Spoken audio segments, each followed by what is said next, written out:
regardé là, et j'ai dit, chérie, tu sais, je parlais de mon frère et des autres, que leurs enfants, voici Rebecca, qui devient presque une jeune femme.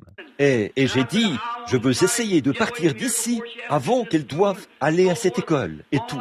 Et je parlais comme ça. Et j'ai dit, tu sais, nous ne sommes plus des enfants. J'ai dit, moi, je ne le suis pas, en tout cas. J'ai dit, tu sais, j'aurai bientôt 46 ans. J'ai dit, je deviens vieux. Mais, oh là là, alors, quand ma pensée se tourne vers ici, le serment que Dieu m'a promis, alors tout cela disparaît à ce moment-là. Tout semble différent. Maintenant, regardez bien. Après une heureuse vieillesse, à la 4e génération, ils reviendront ici, car l'iniquité des Amoréens n'est pas encore à son comble.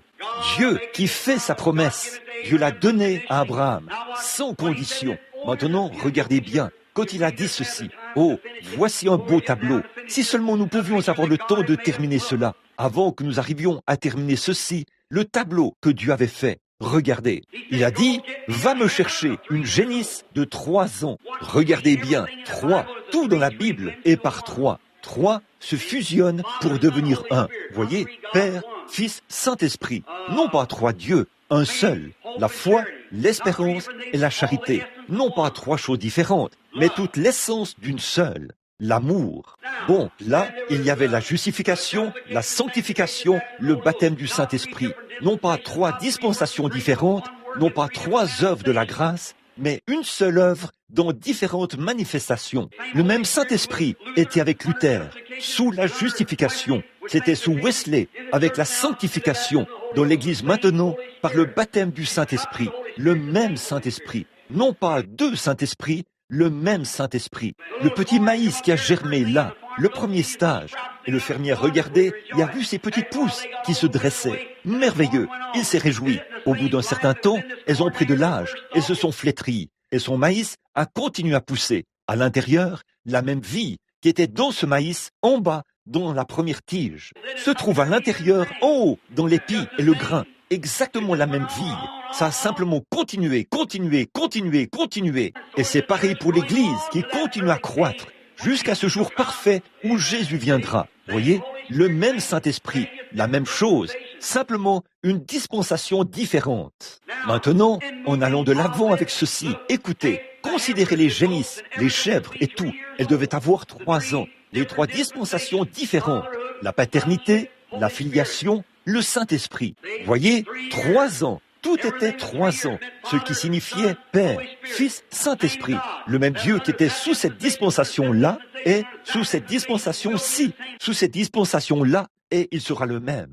Un seul Dieu, 3 dispensations, non pas 3 dieux, 3 dispensations du même Dieu. Le même Dieu qui était dans la colonne de feu était en Jésus-Christ. Le même en Jésus-Christ en vous. C'est vrai, Dieu en vous, l'espérance de la gloire. Pas vrai? Le baptême du Saint-Esprit qui habite dans la personne maintenant, vous devenez quoi? Des fils de Dieu. Quand Dieu s'est abaissé, qu'il a couvert de son ombre la Vierge Marie, il était une vie, et une vie l'a couverte de son ombre et a créé une cellule sanguine autour d'elle-même.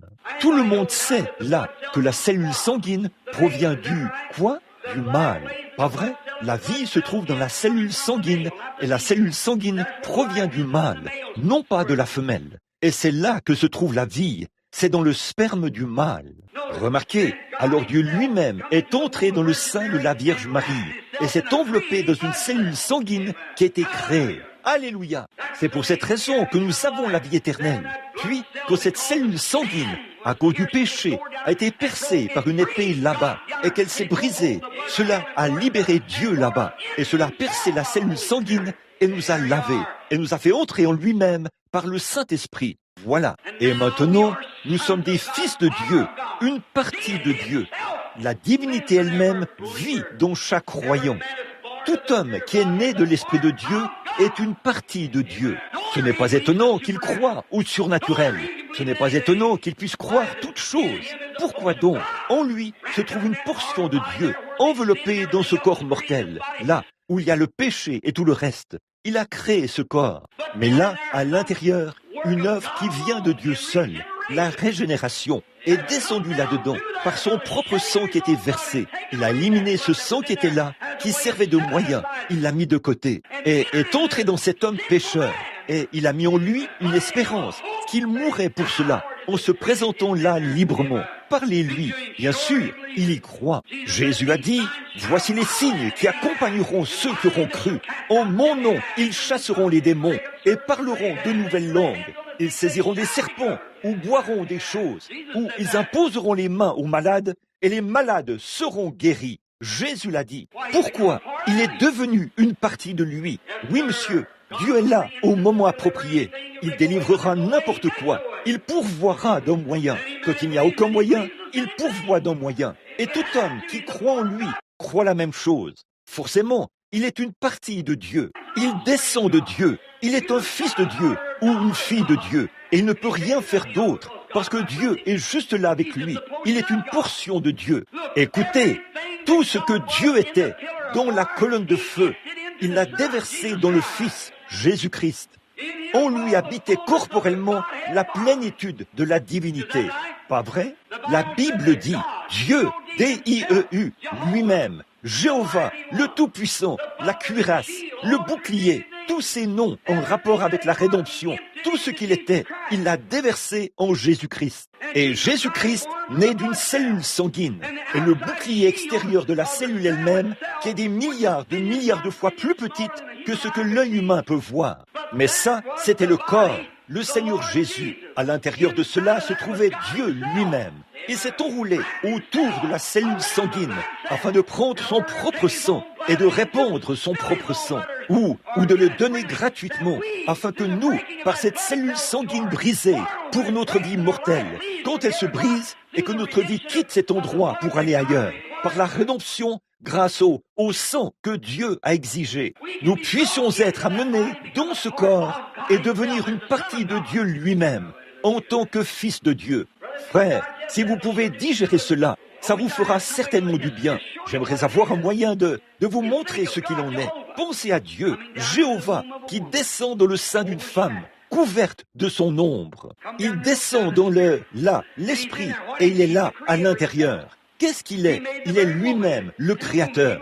Il a fait la femme même et le sein même dans lequel il était à ce moment-là. Dieu s'est fait petit.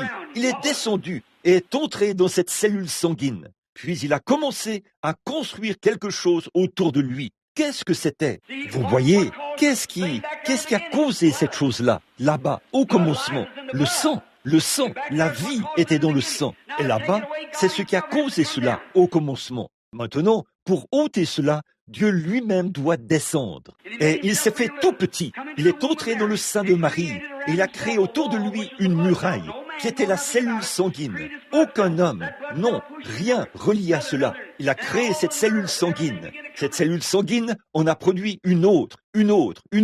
Et tous les nerfs et tout ont commencé à se former. Et Dieu lui-même, qui vit dans ceci, qui a fait une demeure, il habitait en Christ. Voilà Dieu qui se promène. Il a dit, moi et mon Père, nous sommes un. Mon Père est en moi. Il a dit, montre-nous maintenant le Père. Philippe a dit, montre-moi le Père, et cela me satisfera. Il a dit, Philippe, il y a si longtemps que je suis avec toi, et tu ne me connais pas? Il a dit, quand tu me vois, tu vois le Père. Et pourquoi dire, montre-moi le Père? Moi et le Père, nous sommes un. Mon Père vit en moi maintenant. Ce n'est pas moi qui fais les œuvres, c'est lui qui demeure en moi, qui fait l'œuvre. Oh là là, comment pourrais-je dire à un homme ce qui ne va pas chez lui? Comment pourrais-je lui dire ce que sera son avenir dans 10 ans ou ce qu'il était il y a 40 ans? Ce n'est pas moi, alléluia, c'est lui qui vit en moi. Il est descendu et par son sang, il m'a fait entrer en communion avec lui. Alléluia. Comment mes mains pourraient-elles faire quoi que ce soit en guérissant les malades? Elles n'ont pas la moindre puissance. Ce n'est pas moi, mais c'est lui qui habite ici, à l'intérieur, qui le fait. Comment cet homme-ci pourrait-il prêcher l'évangile? Il ne peut pas prêcher l'évangile. Il n'y a rien en lui pour le faire. C'est un pécheur par nature. Mais Dieu est descendu et a habité en lui. Il a fait de lui un fils de Dieu. Et il a prêché l'évangile. Pourquoi croit-il la parole? Parce que le Dieu même, qui a fait la parole, prêche directement à travers lui. Oh, je le vois. Le voyez-vous? Voilà, le Dieu même qui a écrit la parole est dans l'homme, qui dit « c'est la vérité ». Peu m'importe ce que n'importe qui peut dire, c'est la vérité. Voilà, Dieu dans l'homme reconnaît sa propre parole. Alléluia, ça règle la question. Dieu, ici, à l'intérieur. Celui-là croit tout, espère tout, supporte tout. Pas vrai? Toute l'écriture est inspirée de Dieu. Dieu l'a écrite. Quand Dieu vient ici, à l'intérieur, Dieu reconnaît sa propre parole. Il dit, bien sûr, c'est la vérité. Maintenant, si vous vous mettez à altérer cela quelque part, c'est entre vous et Dieu. Mais Dieu reconnaît sa propre parole. Amen. Oh, comme cela nous fait du bien. La parole inspirée de Dieu. Remarquez, j'ai entendu ce petit prédicateur nazaréen de New Albany ce matin prendre l'autre côté de cela. Frère, je veux dire, il a vraiment insisté là-dessus. Aussi que toute écriture est donnée par inspiration. Oui, elle l'est. Là, Dieu a fait une promesse. Et il a dit à Abraham ce qu'il allait faire. Il a prêté serment. Il a juré par lui-même. Il n'y a personne de plus grand. Donc, Dieu lui-même. Tout ce qu'il était dans la colonne de feu, il l'était en Jésus-Christ. Car Dieu, la Bible dit que Dieu a déversé. Savez-vous ce que vous faites quand nous déversons quelque chose? Il s'est déversé en Christ. Pensez-y. Dieu s'est déversé en Christ. Et Christ n'a point regardé comme une proie arrachée d'être égal avec Dieu, car il était Dieu. C'est pour ça qu'ils l'ont tué, pour avoir violé le jour du sabbat, s'être fait Dieu. Et il était maître du sabbat, et il était Dieu, Emmanuel, Christ. Dieu en Christ, réconciliant le monde avec lui-même. Bon, tout ce que Dieu était, il l'a déversé en Christ. Et tout ce que Christ était, il l'a déversé dans l'Église. Alors, ne voyez-vous pas comment Christ, peu importe ce que les théologiens disaient, il a cru le Père, pas vrai? Ils ont dit, il est fou. Ils ont dit, c'est Belzébul, c'est un démon. Il a dit, vous pouvez vous en tirer maintenant en parlant de moi. Mais quand le Saint-Esprit viendra, n'essayez surtout pas. Voyez? Car Christ croyait le Père. Peu importe ce que les docteurs disaient, il croyait le Père. Pas vrai? Car Dieu s'était déversé en Christ. Et la divinité était en Christ. J'espère que vous le saisissez. Et alors, ce que Christ était, il l'a déversé dans le croyant, rempli du Saint-Esprit. Donc, peu importe ce que qui que ce soit dit, il croit la parole de Dieu. Vous voyez, il le faut, car tout ce que Christ était, tout ce que Dieu était, c'était en Christ. Et tout ce que Christ est, c'est en vous, le croyant. Christ ne peut pas vous dire quelque chose, être là et nier cela. Il ne peut pas revenir sur sa parole. Il ne peut pas dire, bon, je peux dire quelque chose, dire, eh bien, je suis désolé, je n'avais pas l'intention de le dire comme ça. Mais lui, il ne le peut pas. Il doit s'en tenir à ce qu'il dit. Il est Dieu, il est infaillible. Il doit s'en tenir à ce qu'il dit. Dieu, celui qui est infaillible, il doit s'en tenir à ce qu'il a dit. Dieu a fait un serment. Il a promis à Abraham, il a juré par lui-même.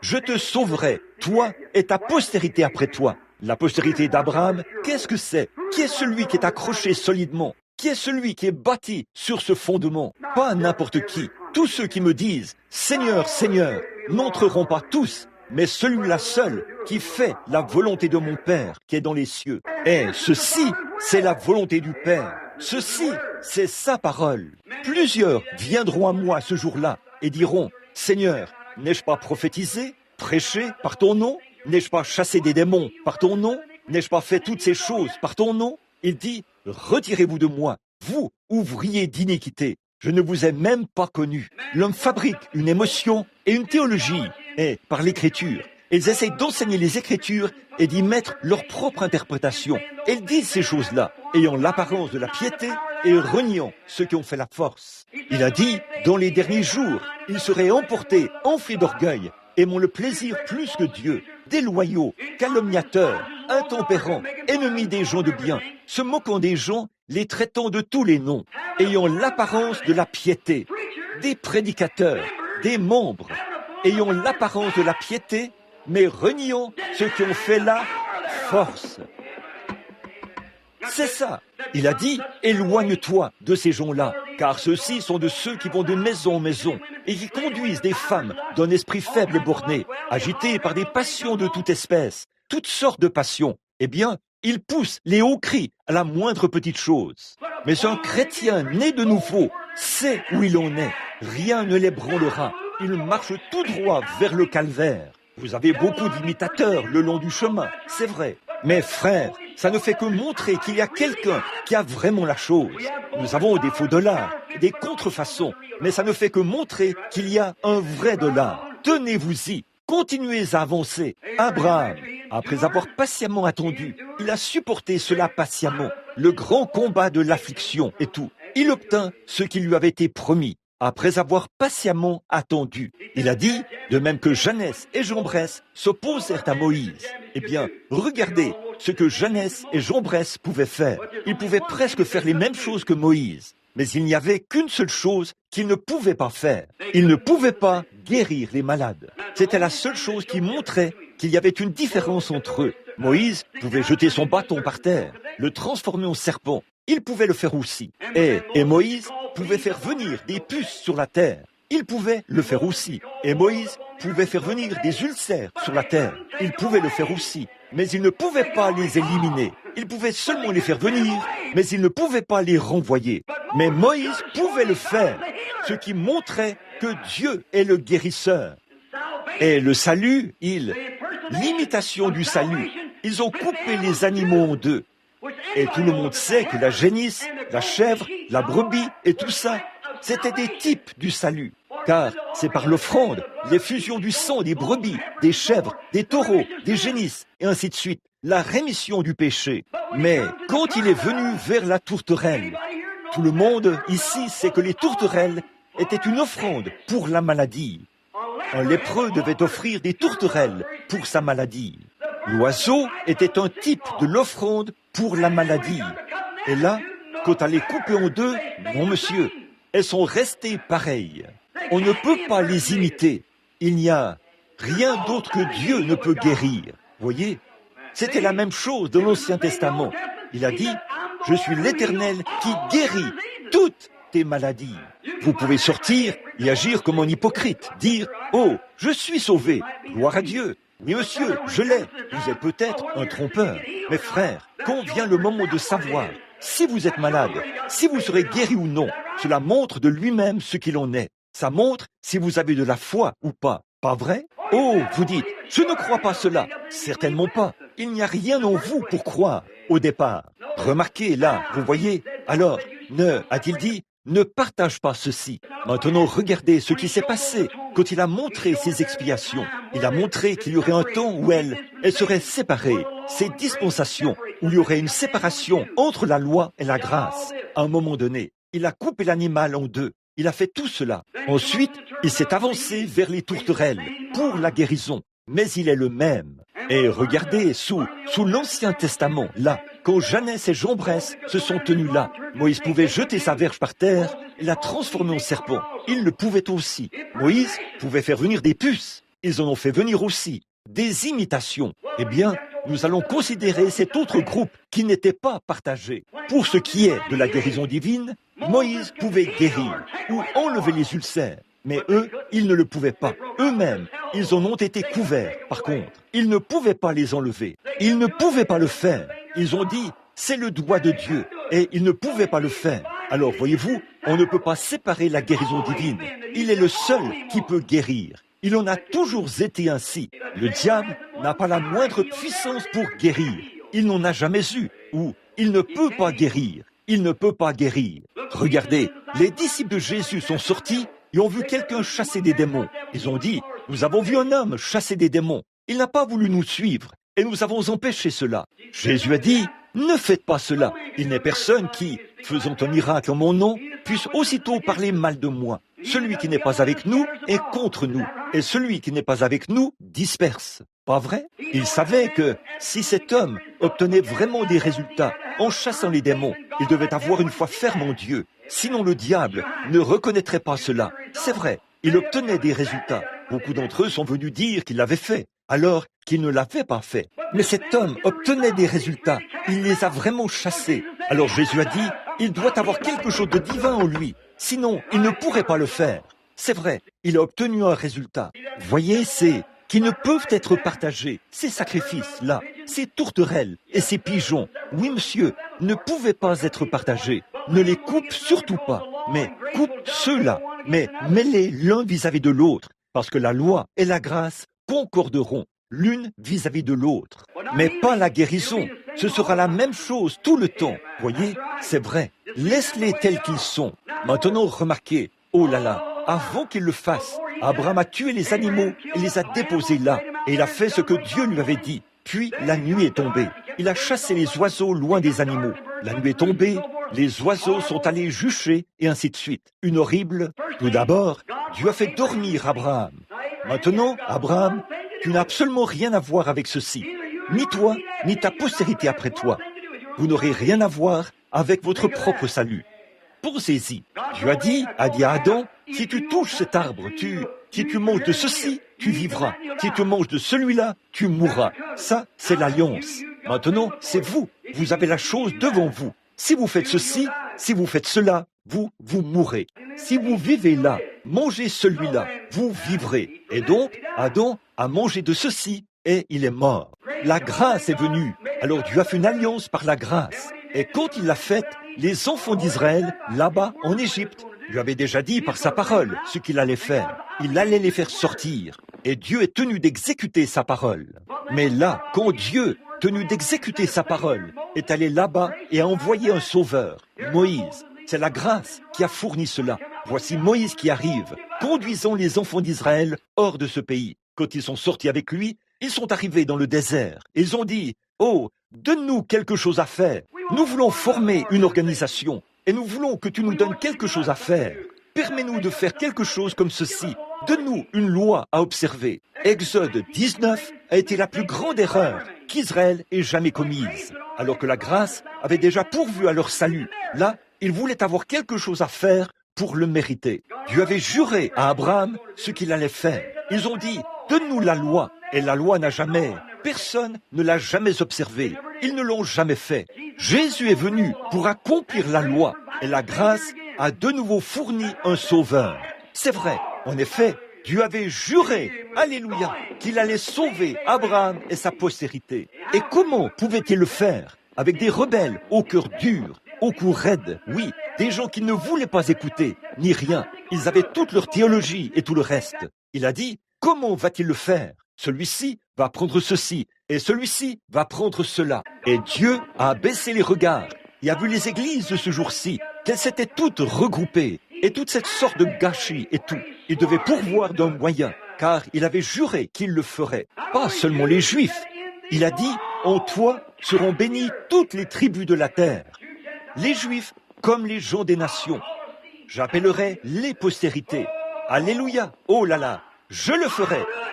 Et en ce jour-ci, la postérité d'Abraham. Qu'est-ce que c'est? Abraham crut Dieu. Cette petite cellule sanguine, une portion de celle-ci, faisait dans une ombre l'expiation pour Abraham. Il crut Dieu. Cela lui fut imputé à justice. Dieu a appelé Abraham par la grâce souveraine, non pas parce qu'il était Abraham. Il n'était qu'un homme. Maintenant, écoutez, et tous les enfants de Dieu sont appelés de la même manière. Vous ne pouvez pas vous sauver vous-même. Il n'y a rien que vous puissiez faire. Si vous êtes un pécheur, vous ne pouvez pas venir à Dieu à moins que Dieu vous appelle. Jésus a dit, « Nul ne peut venir à moi si mon Père ne l'appelle. Et quand le Père l'appellera, tous ceux qui viendront, je leur donnerai la vie éternelle et je les ressusciterai au dernier jour. » Dieu, par élection souveraine, a appelé la postérité d'Abraham. Alors, si ce genre de vie qui était à l'intérieur de cette cellule sanguine était sur Abraham, qui a dit des choses impossibles qu'elles étaient possibles, qui a dit des choses impossibles qu'elles seront, parce que Dieu l'a dit, quelle sorte de gens sont la postérité d'Abraham? Oh, ne manquez pas ceci. S'il vous plaît, ne le faites pas. Je sens cela venir vraiment sur moi. Regardez bien, écoutez. Alors, si vous êtes la postérité d'Abraham, vous ne pouvez pas contester avec Dieu. La postérité d'Abraham est une partie de cet esprit. En effet, Dieu a donné à Abraham un signe, la circoncision, couper la chair superflue, comme témoignage qu'il l'avait reçu. En ces derniers jours, il a pris le Saint-Esprit et a circoncis chaque croyant. Il a coupé tous les doutes et l'incrédulité, afin qu'il croie que la parole de Dieu est pure et sainte et qu'elle est la vérité. La circoncision, enlever toute incrédulité, tout, couper toute attache au rivage. Dire, ô Dieu, je te crois, que je vive ou que je meure, que je m'enfonce ou que je me noie. C'est ta parole, j'y crois. Alors, vous voyez ce que je veux dire? Et Dieu a dit, je jurerai par moi-même, parce qu'il n'y a personne par qui je puisse jurer. Il est la plus grande chose qui soit. Il a dit, je jurerai par moi-même, que je sauverai Abraham et sa postérité. C'est vrai. Alors, qui est la postérité d'Abraham? Ceux qui sont remplis du Saint-Esprit sont des postérités d'Abraham. Écoutez, écoutez, par Abraham est venu Isaac, par Isaac est venu Christ. Alors, comment entrons-nous en Christ? Nous pouvons seulement être en Christ. La Bible dit, vous qui êtes en Christ, vous êtes morts et vous devenez la postérité d'Abraham et vous êtes héritiers selon la promesse. Pas vrai? Ceux qui sont morts en Christ sont la postérité d'Abraham et héritiers selon la promesse.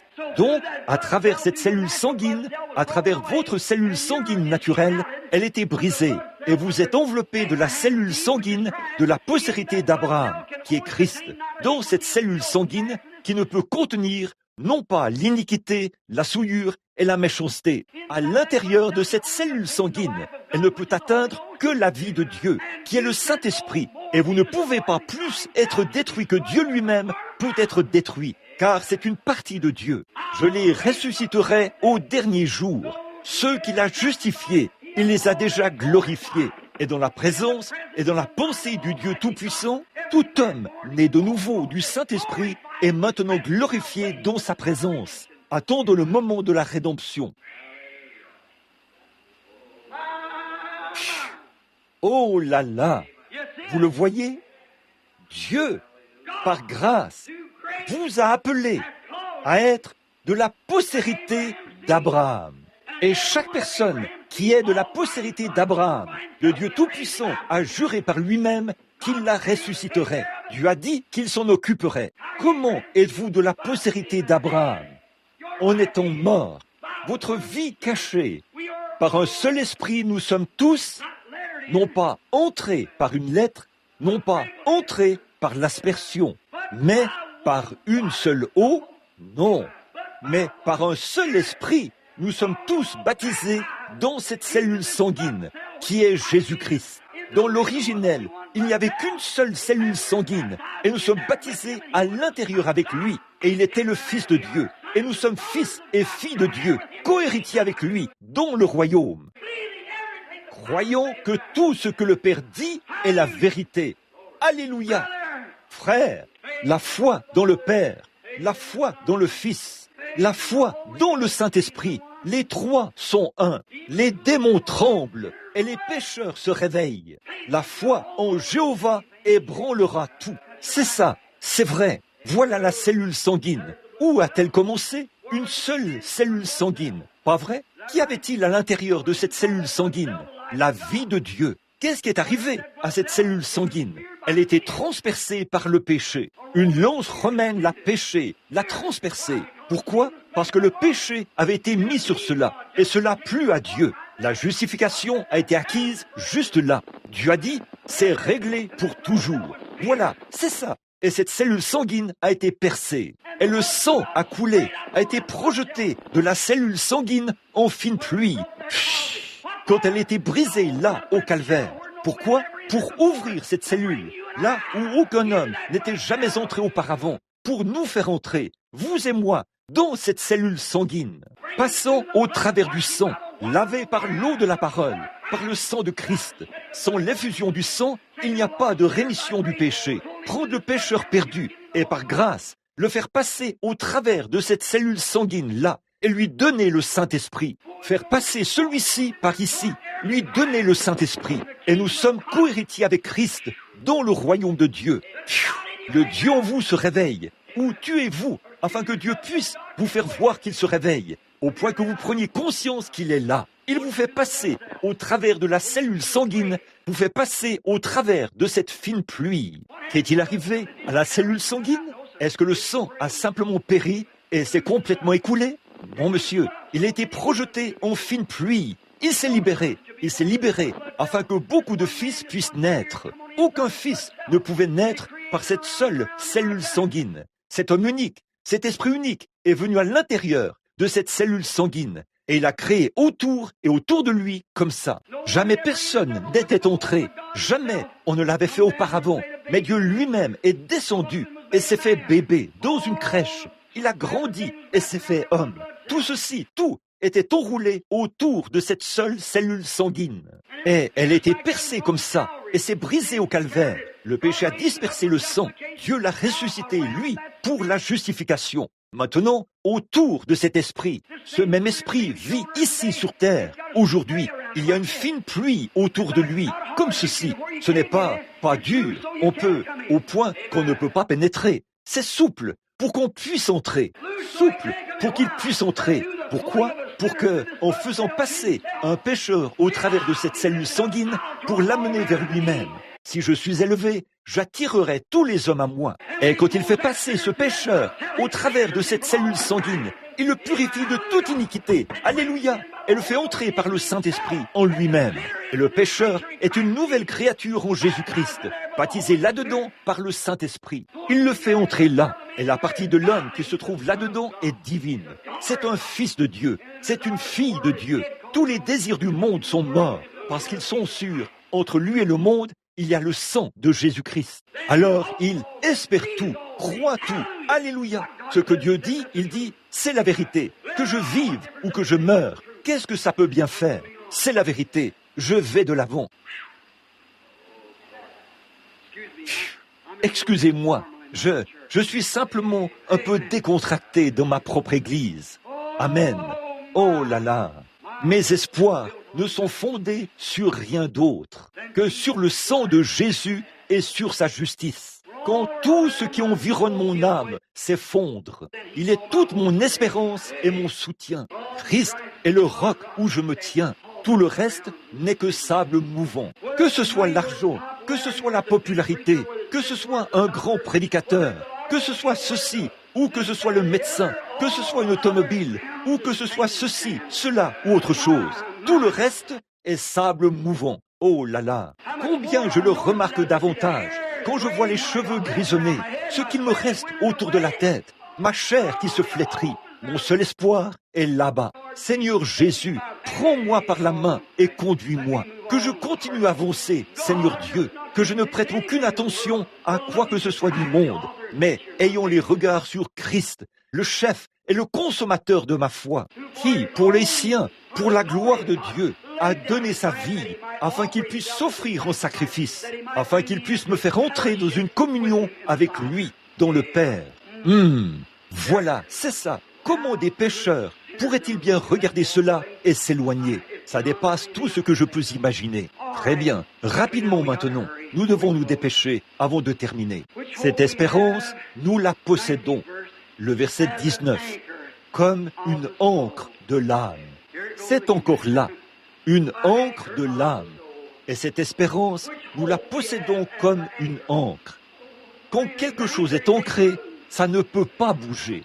J'ai une ancre qui me retient solidement, solide et sûre, alors que les flots de la mer déferlent. Ancré dans le rocher qui me retient solidement. Ancré en toute sécurité dans l'amour du Sauveur. Cette ancre, quand j'étais tout là-bas, au-delà de cette fine pluie, un jour, Dieu a pris ce pauvre pécheur perdu. Il l'a fait passer au travers de cette fine pluie. Oui, monsieur, elle l'a amené ici et il m'a ancré là-dedans. Il a mis ses bras autour de moi. Et tout le reste, peu importe ce que c'est, mon âme regarde à toi. Voyez, j'ai une ancre solide et sûre. Regardez bien, cette espérance, nous la possédons comme une ancre de l'âme, sûre et solide, non pas emportée par toutes les doctrines et par tous les vents, ballottés d'un côté et de l'autre, se rangeant du côté de ceci et se rangeant du côté de ceci, et ne pas savoir où on en est. La Bible dit, je désire que tu sois affermi. Non pas dire, eh bien je suis ceci aujourd'hui et autre chose demain. Ancrez votre âme en Jésus-Christ. Soyez nés de nouveau, la vie de Dieu qui vit en vous, et vous savez, sans l'ombre d'un doute, que vous êtes passé de la mort à la vie. Toutes vos espérances reposent là-bas au calvaire. L'amour de Dieu se déverse dans votre cœur et vous croyez que chaque parole que Dieu prononce est la vraie. Vous êtes prêts à mourir pour n'importe quel aspect de cela.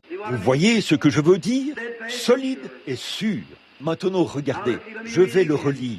Cette espérance, nous la possédons comme une encre de l'âme, sûre et solide. Elle supporte comment vous l'appelez? Au-delà du voile. Au-delà de quel voile? De quel voile est-ce que je parle? Le voile du sang, le sang. Nous sommes passés de l'autre côté du voile déchiré, là où les gloires sont inépuisables. Connaissez-vous ce cantique que nous chantons ici? Alléluia, alléluia. Je suis passé de l'autre côté du voile déchiré, le sang, là où son côté était déchiré. Je suis passé de l'autre côté du voile déchiré, là où les gloires sont inépuisables. Alléluia, alléluia. Je vis dans la présence du roi. Je suis passé de l'autre côté du voile déchiré, là où les gloires sont inépuisables. Que mes ennuis viennent de ce côté-ci ou de ce côté-là, les gloires sont quand même inépuisables. Je suis passé de l'autre côté du voile déchiré, là où les gloires sont inépuisables. Alléluia, alléluia. Car je vis dans la présence du roi. Il m'a fait entrer dans sa communion par le côté déchiré de son Fils, Jésus-Christ. Il a fait de moi une partie de lui, afin de croire toutes choses, de croire en lui, de lui faire confiance, de rester là. Les gloires sont inépuisables. Toutes choses concourent au bien de ceux qui l'aiment. Alors, les gloires sont inépuisables. Je suis passé de l'autre côté du voile déchiré, là où les gloires sont inépuisables. Alléluia, alléluia. Je vis dans la présence du roi. Mes espoirs sont fondés là-dessus, sur rien d'autre. Je suis passé par le sang qui m'a sauvé. Je suis passé par le sang qui m'a guéri. Tout ce dont j'ai besoin, pendant que je suis ici, je réclame ces attributs-là qui viennent du calvaire, et ils m'appartiennent. Ils m'appartiennent gratuitement. Si le Père ne peut pas me les donner, il me fera savoir pourquoi. Ma foi regarde toujours droit vers lui en disant « Seigneur, je crois que tu sais ce qui est mieux pour moi. Alors, je m'en remets à toi et me voici. Amen. » Oh, voilà, c'est ça. Ma confiance est en lui, le Dieu du ciel. Maintenant, regardez bien. Alors que le précurseur est... Oh là là, regardez bien. Je n'avais même jamais remarqué ça. Regardez ce dernier verset, ici, le verset 20. Comme c'est merveilleux. Là où Jésus est entré pour nous comme précurseur, le précurseur, ayant été fait souverain, sacrificateur, pour toujours, selon l'ordre de Melchisédek. Le précurseur, l'homme qui nous a précédés, en tant que celui qui est venu prendre notre place, nul autre que Dieu lui-même. Il est descendu et s'est fait homme pour être un précurseur, pour prouver aux gens pourquoi il a juré par un serment qu'il le ferait. Il a juré qu'il nous sauverait. Il a juré que nous pourrions le faire. Il nous a juré ces choses par lui-même. Puis il est descendu. Il a été fait précurseur. Il s'est fait précurseur. Il est entré ici dans le monde et il a vécu dans le monde. Le péché était tout autour de lui et il était au-dessus du péché parce qu'il faisait confiance à Dieu. Pas vrai? Puis il est descendu haut et il est mort pécheur, cloué à une croix. Tout élément physique montrait qu'il était mort. Ils l'ont battu, ils l'ont suspendu là-haut. Eh bien, il a saigné assez pour qu'il meure. Et alors, ils sont venus, il était mort. Les cieux ont déclaré qu'il était mort. La terre a dit qu'il était mort. Tout disait qu'il était mort. Le soldat romain lui a enfoncé une lance dans le cœur. Et là, il a fait couler son sang, du sang et de l'eau, qui s'étaient séparés, ce qui indiquait le chagrin, et cela montrait qu'il était mort. L'eau, écoutez, si l'homme était suspendu là, et le sang et l'eau se sont déversés, cela montrait que le sang et l'eau s'étaient séparés. Alléluia, il était mort, et il n'est jamais mort par l'épée. Il n'est pas mort parce qu'il était percé, il est mort de chagrin. Il n'y a rien au monde qui puisse séparer le sang de l'eau. Demandez à n'importe quel scientifique ou à n'importe quel médecin, il vous le dira. Ce n'est qu'à cause d'un profond chagrin, parfois, que les gens souffrent tellement qu'ils peuvent. Vous savez, quand on éprouve du chagrin, comme avoir le cœur brisé et des choses comme ça provoque parfois une crise cardiaque et cela les tue quand le sang et l'eau se séparent. Et c'est ce qui a tué le Seigneur Jésus. Il est mort sous les mains de Jéhovah. C'est exact. La peine du péché en entier, la justice, car Dieu exigeait la justice. C'est vrai. Et là, aucun homme ne pouvait lui ôter la vie. Il a dit, je la donne. Aucun homme ne peut l'ôter.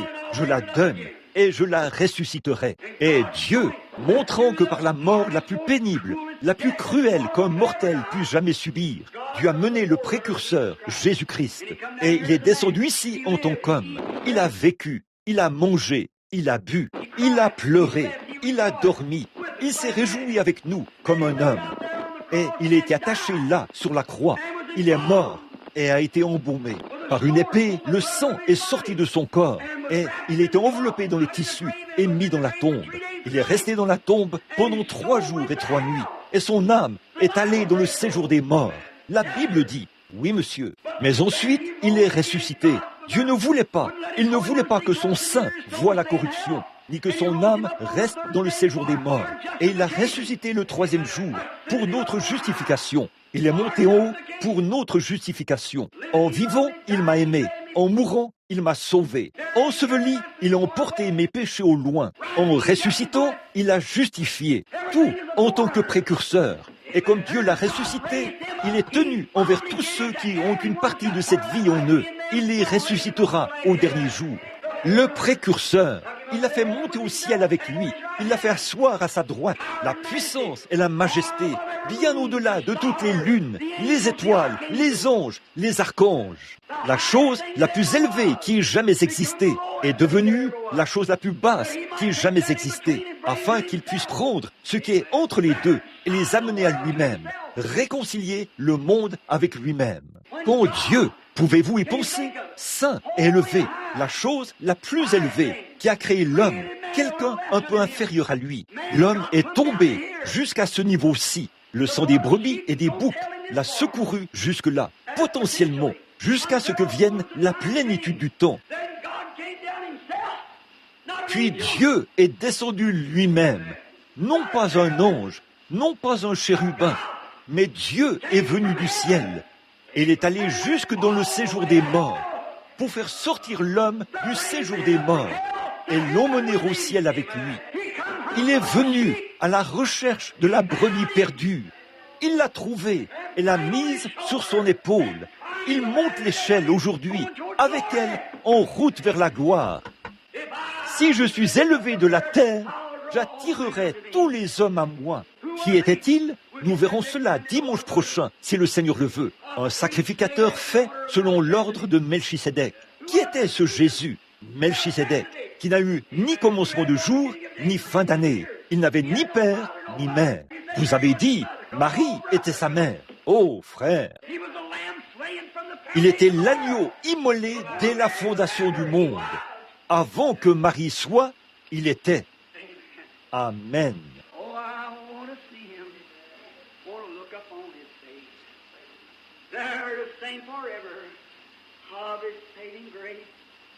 On the streets of glory, let me lift my voice.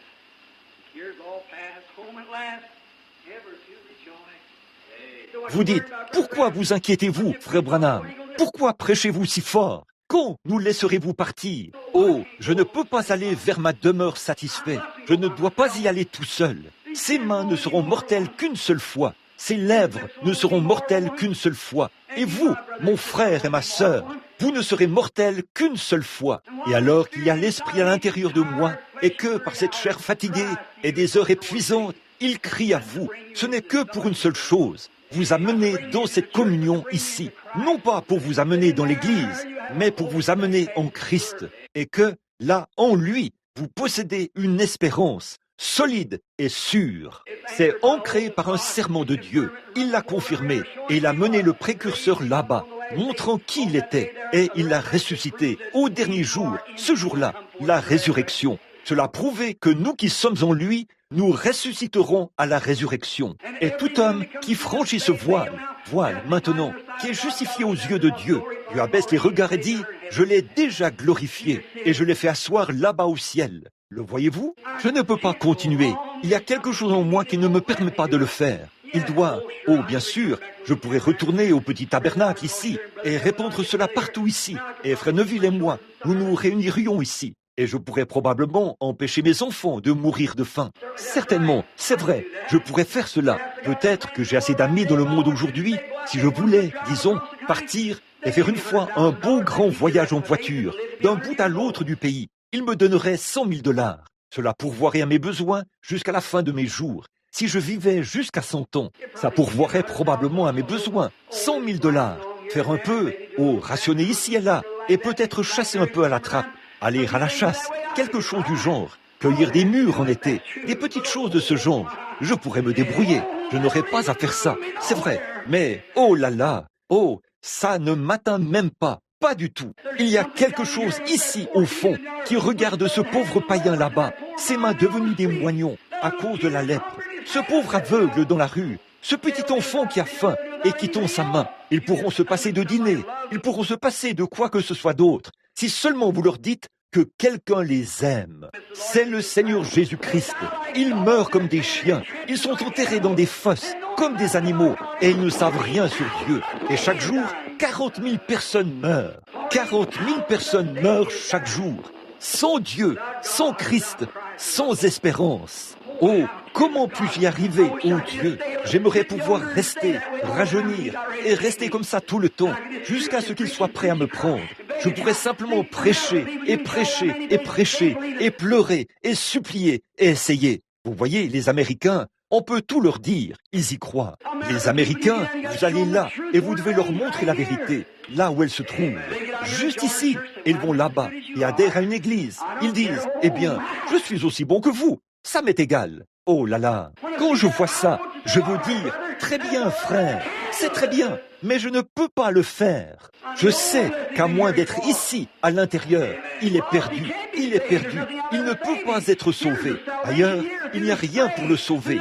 Voici le salut, ici, à travers cette fine pluie, à travers le sang, à travers le voile déchiré. Il nous a fait entrer ici et a fait de nous des fils et des filles de Dieu. C'est le seul moyen et la seule chose que je connaisse. Ô Dieu, sois miséricordieux. Un jour, ce sera terminé. Je prêcherai pour la dernière fois et je fermerai cette vieille Bible pour la dernière fois. C'est vrai, ou l'un ou l'autre. C'est vrai.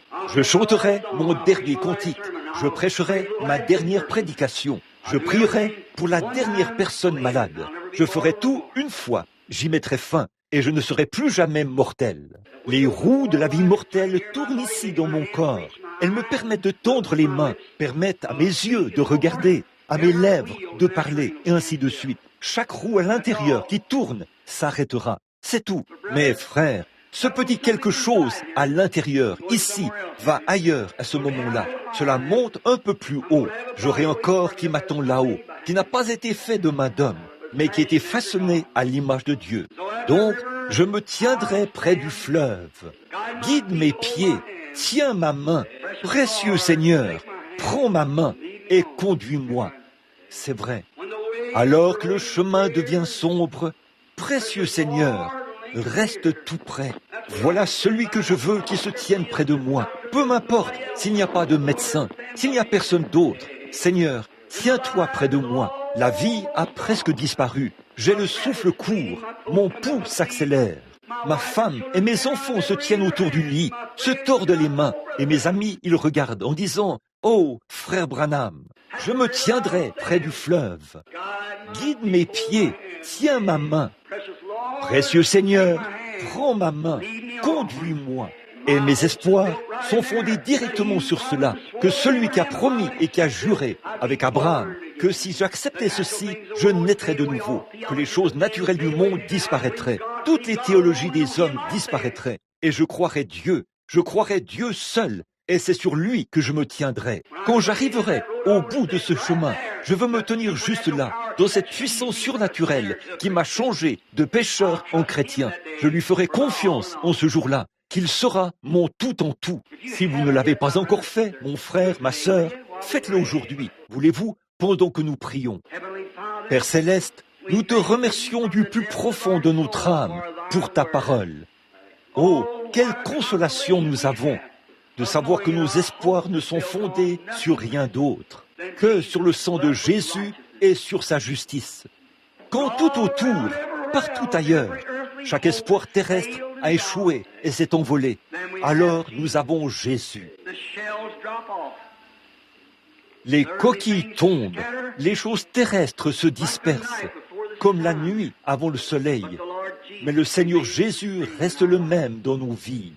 S'il y a quelqu'un ici ce matin, Père bien-aimé, qui ne sait pas avec certitude, sans l'ombre d'un doute, qu'il est passé de la mort à la vie, aucune bonne œuvre, aucune église, rien d'autre ne peut sauver, rien que toi et toi seul. Que cet homme, Père, je prie qu'avec mes paroles entrecoupées ce matin, je n'ai pas pu présenter cela comme tu me l'as donné, mais à la manière décousue dont je l'ai fait. Je prie que les hommes et les femmes qui sont dans ce bâtiment ce matin l'aient reçu, si bien qu'ils puissent savoir qu'ils doivent passer au travers de cette fine pluie de sang, être amenés dans la communion avec Dieu, co-héritiers avec Jésus dans le royaume de Dieu, par un seul esprit. Ce n'est pas un homme qui nous a poussés pour que nous passions au travers, mais un esprit à l'intérieur de la cellule sanguine nous a attirés à lui, et nous passons par le sang, et entrons maintenant en Christ, dans la communion.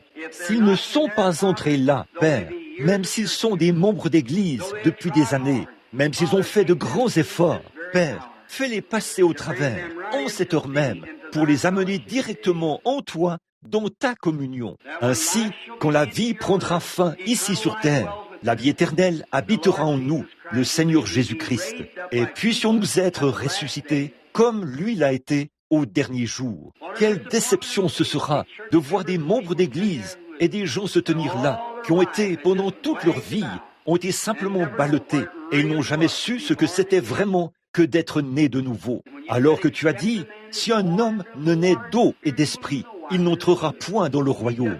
Il ne le pourrait tout simplement pas, Père, car c'est le seul lieu où se trouve la vie éternelle. Les apôtres ont dit, où irions-nous quand tu leur as demandé s'ils voulaient s'éloigner? Ils ont dit, toi seul as la vie éternelle. Je prie, ô Dieu, que chaque homme, femme, garçon ou fille, dans ce bâtiment ce matin, puisse être amené dans cette communion.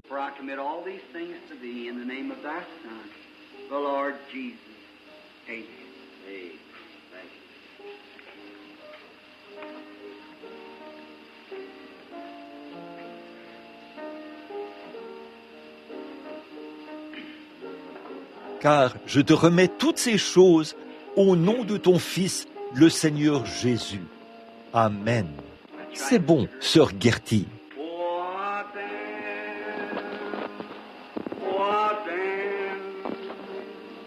When the great book is open, what then? Think of it. When the one that's rejecting this message today will be asked to give a reason. What then? What then? What then? When the great book is open, what then? When the one that's rejected this message today will be asked to give a reason, what then? Frères, sœurs, peu importe depuis combien de temps vous professez le christianisme, si vous n'êtes pas à l'intérieur de cette cellule sanguine avec Christ ce matin, ne laissez pas ce jour passer. Venez aujourd'hui. C'est à vous. Vous n'avez pas à venir à l'autel. La seule chose que vous devez faire, c'est l'accepter. Croyez cela. Et Dieu, en retour, si votre foi est concrète, comme l'était celle d'Abraham, alors Dieu vous donnera le Saint-Esprit pour vous sceller dans son royaume. Et vous êtes scellés jusqu'au jour de votre rédemption. L'Écriture dit, n'attristez pas le Saint-Esprit de Dieu, par lequel vous avez été scellés jusqu'au jour de votre rédemption. Combien disent, frère Branham, En ce qui me concerne, je prie et j'ai cette confiance en Dieu que j'y serai. Levez la main. Oh, partout dans le bâtiment, j'ai cette confiance en Dieu que j'y serai. Que Dieu vous bénisse. 100%, Seigneur. Oh, ce sera merveilleux, n'est-ce pas? Oh là là, pensez-y. Quand la dernière bataille aura été livrée, quand les armes seront toutes entassées, que la fumée de la bataille se sera dissipée, que le soleil se couchera, que les livres seront fermés et que nous comparaîtrons au jugement.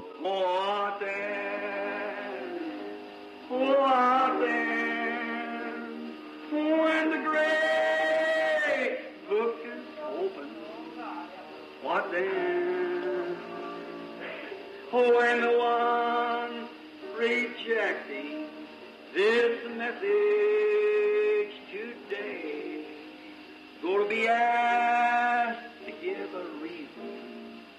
What then? N'êtes-vous pas heureux que nous l'ayons reçu? Oh, je suis si heureux. Je suis si heureux de savoir que je passerai une éternité sans fin avec chacun de vous. Ce sera simplement... Oh, qu'est-ce qu'une petite ombre de ce vieux buisson de ronces que nous traversons là-bas? Quelle importance aura cette petite colline? Aucune.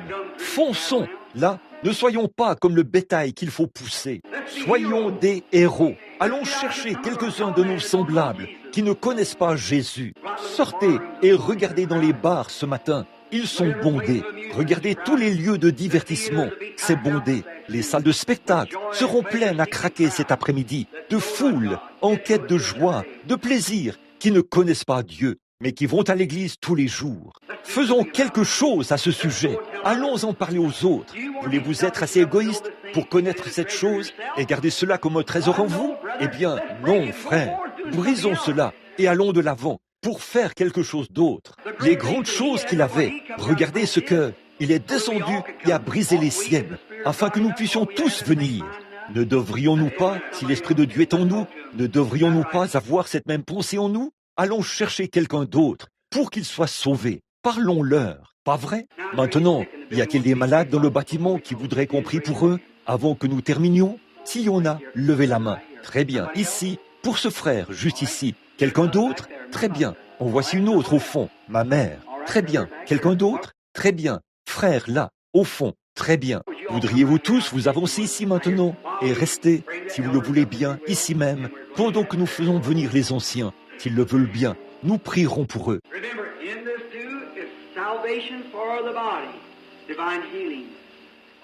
Souvenez-vous, là-dedans aussi, il y a le salut pour le corps, la guérison divine. Oh, comme Dieu aime guérir ses enfants. Oui, ancien, tu as l'huile. Maintenant, si vous vous avancez juste ici, devant l'autel, merci frère. Si vous pouviez jouer le grand médecin, sœur Gertie, pendant que nous tous, humblement et doucement, pendant un instant là, ce grand médecin est proche maintenant, le compatissant Jésus.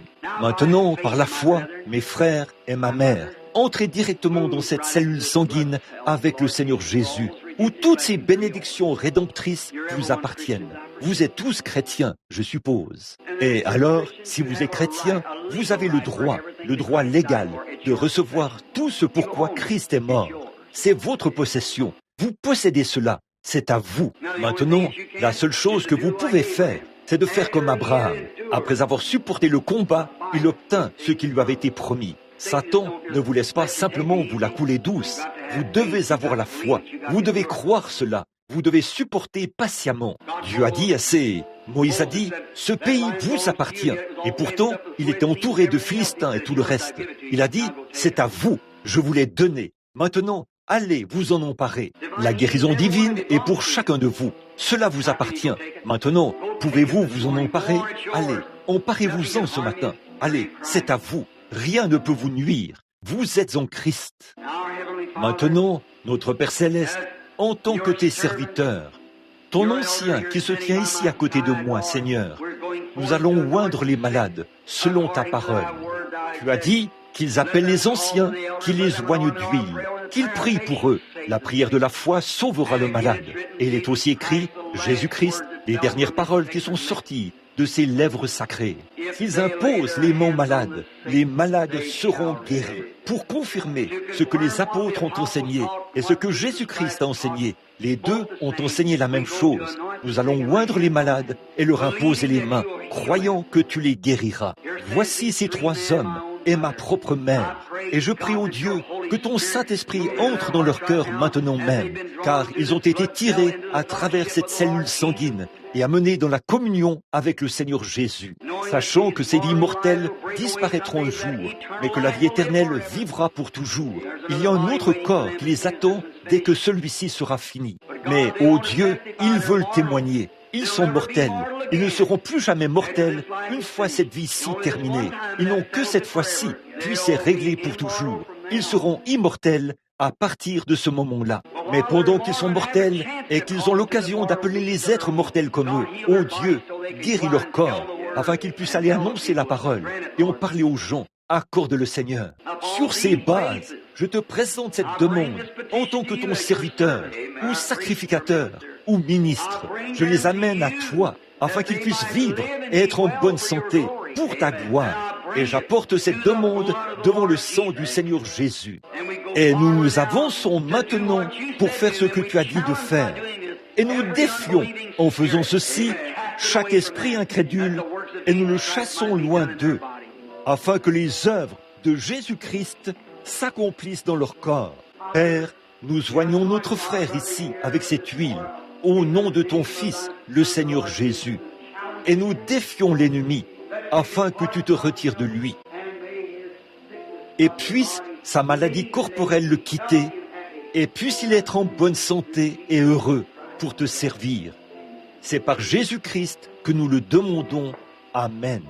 Et alors que notre frère met cette huile d'onction sur ceci, la tête de ma mère, Dieu Tout-Puissant, Créateur des cieux et de la terre, l'auteur de la vie éternelle et le donateur de tout bon don, toi qui as ressuscité ton Fils Jésus-Christ, né d'une femme, fait, façonné comme une chair de péché, pour ôter l'aiguillon de la mort et pour porter dans son propre corps la maladie de nos corps. Nous acceptons cela comme nous le faisons ce matin, et c'est pour ma mère. Nous croyons cela maintenant que tu vas la guérir, alors que nous obéissons à ta parole. Et en tant que tes fils, nous demandons que l'esprit de maladie quitte ma mère et qu'elle soit délivrée par Jésus-Christ, le Fils de Dieu. Amen.